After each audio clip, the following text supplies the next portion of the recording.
Dear Saint, even when life is really tough and feels like worries are always with us, there's still hope for you.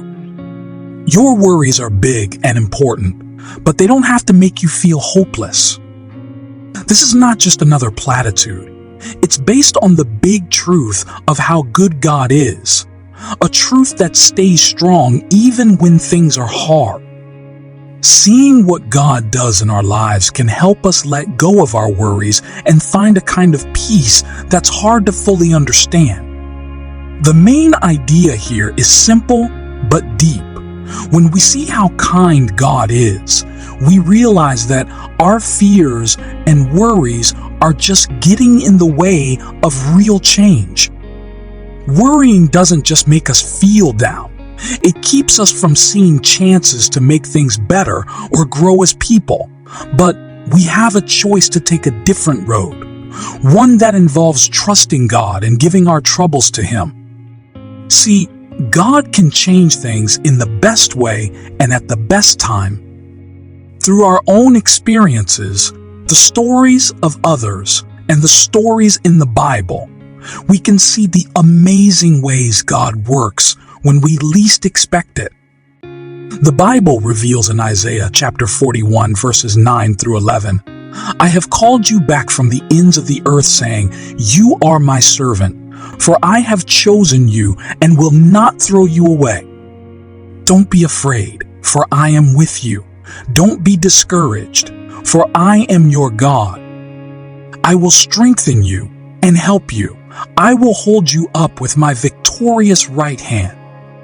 See, all your angry enemies lie there, confused and humiliated. Anyone who opposes you will die and come to nothing. Think of the availability of these possibilities to you, and then realize why God insists you don't be frightened or dismayed. Fear, worry, and anxiety are all Satan's weapons to keep us from experiencing the full life that God has for us. These emotions can overwhelm us and keep us paralyzed. As He taught the people one day, Jesus said that anyone could experience worry due to the limitless challenges of this world. But then He explained, to deal with the present instead of worrying about the future, it remains a guideline for us living in a life free from the worries and anxieties of life. The book of Matthew, chapter 6, verse 34 says, "So don't worry about tomorrow, for tomorrow will bring its own worries." Today's trouble is enough for today. Dear child of God, you can't be in Christ and still live in your worries. There is no place for fear in the domain of Christ. Even while He was still on earth, Jesus stated that if our Heavenly Father doesn't tire of taking responsibility for and caring for all animals, He's not tired of looking out for you. You are of more value than the animals. You are God's child and heir to His kingdom. The God who provides for animals can do even better for you. You don't have to worry, because worrying is a burden which can't solve any problems. Instead, worrying affects your physical and mental health, causing you even greater harm.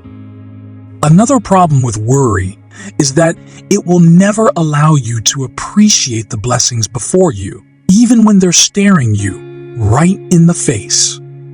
Fear gives strength and validity to the challenges, enabling them to stay in your life even longer.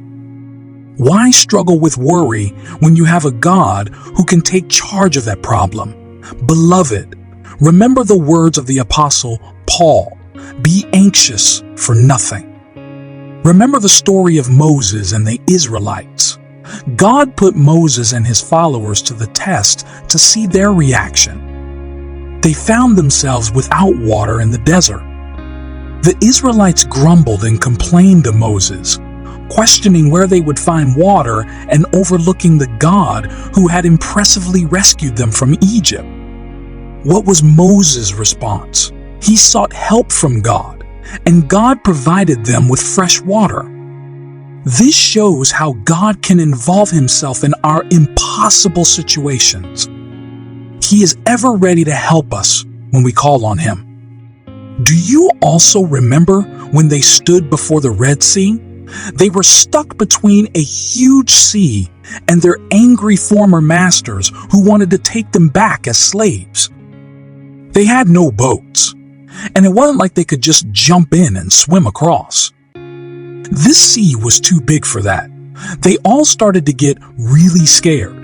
But then Moses told them to not be afraid and just watch because God was going to save them. He said that God would fight for them and they wouldn't have to worry about those Egyptians ever again. After cheering them up, Moses himself needed a bit of help, so he prayed to God, showing us it's okay to be strong for others, but also to remember to ask for help when we need it. Then, God told Moses to stop worrying and do something about it. Lift his staff over the sea, and just like that, God had a plan to split the sea open so they could walk through. It's a reminder that even when we're trying to be brave for everyone else, we've got to remember where our real help comes from, which is God. As they think about this, I realized something about staying calm in a difficult situation. It allows you to know where to turn and understand what to do when God is speaking. I don't think anyone in the camp of Israel that day would have heard anything God was saying while they were panicking. But when one man held his peace and turned to God, he found the solution. He saw God's power worked through him. When he did what God said, amid the challenges, God wants you to redirect all your anxieties to him through prayer, just like Moses did. Encourage yourself, but don't stop at being positive. Cast that need to God in prayer. This is the resulting action of absolute faith. Absolute faith says, I know God can do anything, no matter how difficult the situation. Therefore, I will obey what he says to do, which is to intentionally cast all my cares on him. I will stay positive, not because I only feel things will be okay, but because I have entrusted them to the one who can make things okay. The Bible says, pray without ceasing. Your duty is to pray and then to let God do the rest. Again, this is what faith means. Faith and prayer always go together. The one who believes prays, and the one who prays must first believe.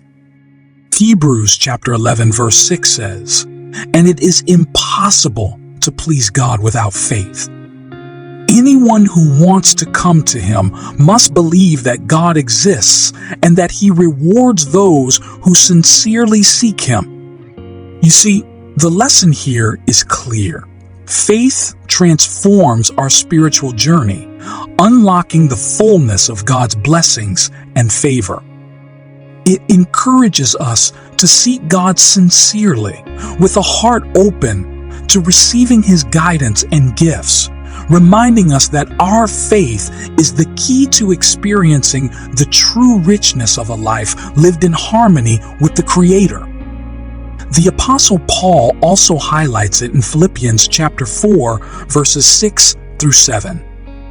Don't worry about anything. Instead, pray about everything. Tell God what you need and thank him for all he has done. Then you will experience God's peace, which exceeds anything we can understand. His peace will guard your hearts and minds as you live in Christ Jesus. This passage calls us to stop focusing so much on what worries us and start trusting in God's care instead. It encourages us not to let our worries take over, but to talk to God about everything in prayer. When we tell God what we need and thank Him for all the good things He's given us, we start to feel a peace that's hard to understand. Your prayers to God should be like a conversation between a child and their father. Let prayer come from a sincere heart with profound gratitude. Learn to be quiet enough to think about the one you're talking to. Remember who He is and what He represents in you and to you. Your heart will swell with thanksgiving, grateful to God for His past deeds, and will open to see Him do miracles in your life again. Don't feel that God has distanced Himself from you. He's actually working on your case in the background. Although it seems quiet right now, something is about to happen. A preacher once stated, "You do the praying and let God do the worrying." Prayer is not a time to grumble or complain. It's not a time to brainstorm your way out, trying to think on God's behalf. It's a time to act with God by intentionally letting Him have the whole situation and earnestly awaiting His move. Faith in God can divide the sea and bring water out of a rock. Your challenges are exempted. Your faith can level the mountain standing before you. See, God is still working wonders, beloved, and He can work wonders beyond your wildest imagination. Do not give the devil an edge over you. Instead, leave him surprised. Instead of complaining, praise God. Announce His goodness. Let the devil hear you talk about how faithful God is, instead of how great the challenge is and how bleak the future seems. You must constantly draw your attention to God. Keep your gaze fixed on Him. Let Him be the reason you keep going and never quit. You can feel a little depressed when things go wrong, but that should not stop you from knowing that God can walk you through and out of those challenges. His ways may not make the most sense and may even appear foolish. But remember this, He confounds the wise with the most absurd and irrational thing. He uses the weak things to confound the strong. Just believe Him enough to obey whatever He asks you to do. Fear is Satan's weapon to paralyze your faith. So do not allow it into your life. When you sense fear, rush back into God's Word and fix your attention on Him until your faith is restored. Faith always requires us to focus on Him, not our circumstances. I want to encourage you to choose faith over fear. Occupy your mind with His promises that He can fulfill beyond your imagination. Matthew chapter 17 verse 20 says, "You don't have enough faith," Jesus told them. "I tell you the truth, if you had faith even as small as a mustard seed, you could say to this mountain, 'Move from here to there,' and it would move. Nothing would be impossible." Jesus points out that it's not the size of our faith that matters, but its presence and potency. Even faith as tiny as a mustard seed, minuscule but alive and growing, has the power to do the unimaginable. This teaches us that our limitations are not in the grand gestures we make, but in the trust we place in God's power. It's an invitation to each of us to nurture even the smallest bit of faith, for with it, we can overcome great obstacles. When you accept negativity, it brings worry, which can weaken your faith and dependence on God, the only one who can help you. However, accepting God's truth about you and your situation, especially according to His Word, creates a positive mindset, placing you above the unfavorable situation and positioning you for an experience more significant than your expectations. Beloved, There is so much more God has done for you. Counting these things will make you realize God's unfailing love for you, especially when it is done from a sincere heart. Never give in to worry and anxiety. God's word gives a perfect peace that transcends all understanding. I want to encourage you to trust this process through your faith, study, and meditate more on His word. Pray consistently and persistently. Use His promises and allow God to work it out for you. Let go of your worries and let God's strong love keep you steady. Believe deeply that God is by your side with every step you make. His love protects you. His love helps lead the way, and He's always there to make you feel better. Keep your heart ready to hear the quiet ways He talks to you, and you'll find that the big things you thought you couldn't handle, you can. Thank you for listening to this message to the end. If you enjoyed this message, please give it a thumbs up and share it with your friends and family. If you're not already subscribed to our channel, make sure to subscribe and give us a thumbs up. Don't forget to turn on the notification button to get notified immediately when we upload new messages. God bless you, and remember, Jesus loves you.